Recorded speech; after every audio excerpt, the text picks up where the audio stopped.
This is Hidden Killers Week in Review. A look back at the most prolific stories of the week. This is the Hidden Killers podcast with Tony Brueski. Featuring former FBI Special Agent and Chief of the Counterintelligence Behavioral Analysis Program, Robin Dreeke. How do you fix something like this, though? I mean, without just wiping out the entire department and starting from scratch? Because, yeah, you got 3 or 4, God knows there's probably a handful more in there. But not everyone. I'm sure there's fine people in there that are there for the right reasons. But that's not everyone, clearly. And then you have everybody else in the ecosystem that aren't officers, that work in the office, that answer the phones, that dispatch, whatever, all the different pieces that keep the thing alive. And you know, if you pour water onto sand, and if you had it like in a glass vase, you can see it just, it gets down there eventually. There's some parts that stay dry and some parts that are wet. But if you really want a bunch of dry sand, you can't just pour that thing out and hope you're going to get much dry sand, because everything has been affected one way or another by the water. I feel like that's the case with something here with these bad apples. A lot of them are towards the top. A lot of them had a lot of power. And there's still many that do have power. These other 2 officers have not been arrested as of yet. They say it's an ongoing investigation. They are just allegations. They're innocent until proven guilty. So we'll let that play out. But again, it took many years for this guy to get arrested too. And it took a civil case from the parents. It took the feds getting involved for them to finally go, maybe we have a problem here. Or maybe it's like, people are going to hear about our problems here. How do you fix this? Because it doesn't seem as easy as just, let's, shovel out a bit of the wet sand on top. It's like, yeah, it gets a little drier down here, but you can still tell it's been affected. How do you fix something where it runs that deep?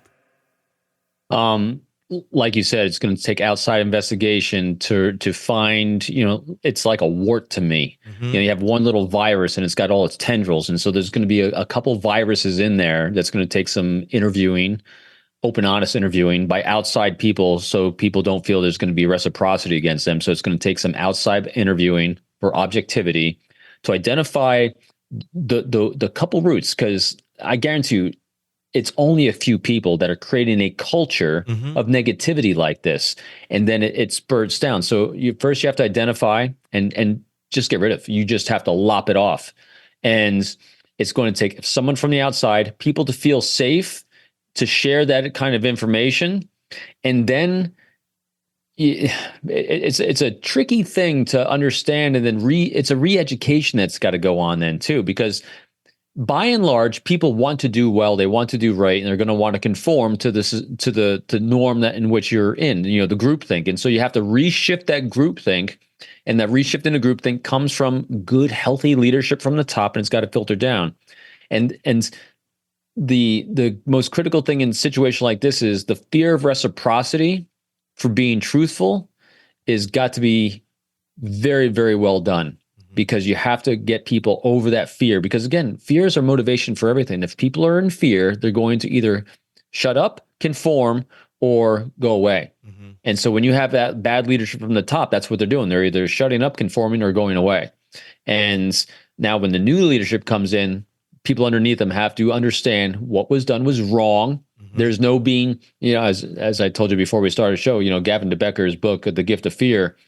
When you're dealing with unhealthy people and you get in unhealthy patterns of behaviors that are wrong and abhorrent, got to be blunt. There's no letting them down easy. No, this is blunt language used here. This was completely wrong, inappropriate. They're gone. Here's the new standard, and either you're on board or not. But you give time to adjust. So you got to lop it off at the top. Be patient. And the big thing, because remember, it's not just the department itself. It's trust that the community has in that department. So we must be incredibly transparent and open and vulnerable, where we can say, here's where our blemishes are to the community.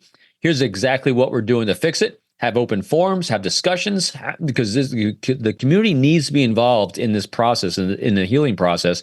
Otherwise, they're going to continue not to have faith and trust in their organizations that are supposed to keep them safe. Yeah, it's going to be a lot of work for that community. It is a lot of work, and re-education.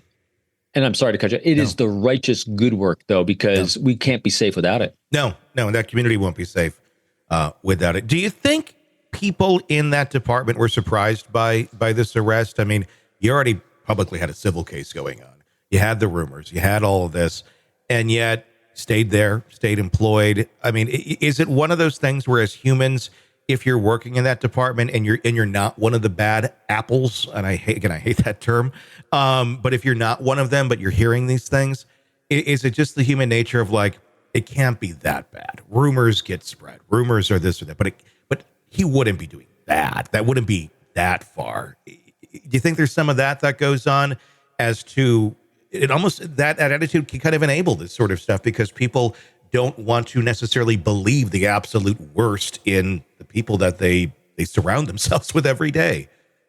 Interesting word choices in there. I think, surprised by the arrest, probably.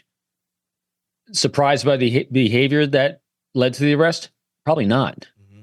This was going on a long time. And what happens is when people are exposed to negative, bad behavior for a long period of time, they become accustomed to it. It becomes their norm. Yeah. Kind of like even the Gilgo Beach murderer, the serial killer. That family got very used to a pattern of behavior of really bad crap, supposedly. Yeah. And so it becomes the new norm. And so this department had a norm that is happening inside because these girls were groomed a long time by at least 3 people. Yeah. At least allegedly. So that's so I think what happened was when there was an arrest, that's what the shock was, not the behavior. The arrest was a shock.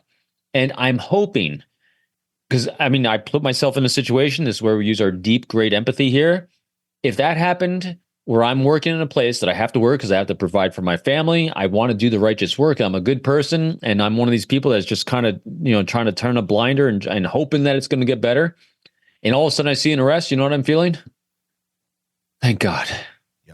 A sigh of relief that the end might be in sight and we might be able to correct this. So I'm hoping by these arrests, it's going to inspire the good ones to rise up and take the leadership roles that they've always wanted. That's what I'm hoping here. Because I guarantee you there's people that are breathing a great sigh of relief, that are ready to step up and ready to take control and take charge and right the ship that's been so wronged.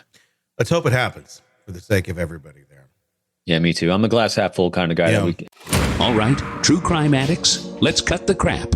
You're knee-deep in the gory details of your favorite podcast when suddenly a commercial hits like a bad meal. Seriously? You deserve better. Upgrade to True Crime Today Premium Plus on Apple Podcasts, where you can binge without those annoying ads. Plus, get extended interviews that go deeper into the darkness and early access to episodes so you can be the first to know. It's like trading up from fast food to fine dining, but with more blood. So, go ahead. Search for True Crime Today Premium Plus on Apple Podcasts. Subscribe and feast on the good stuff.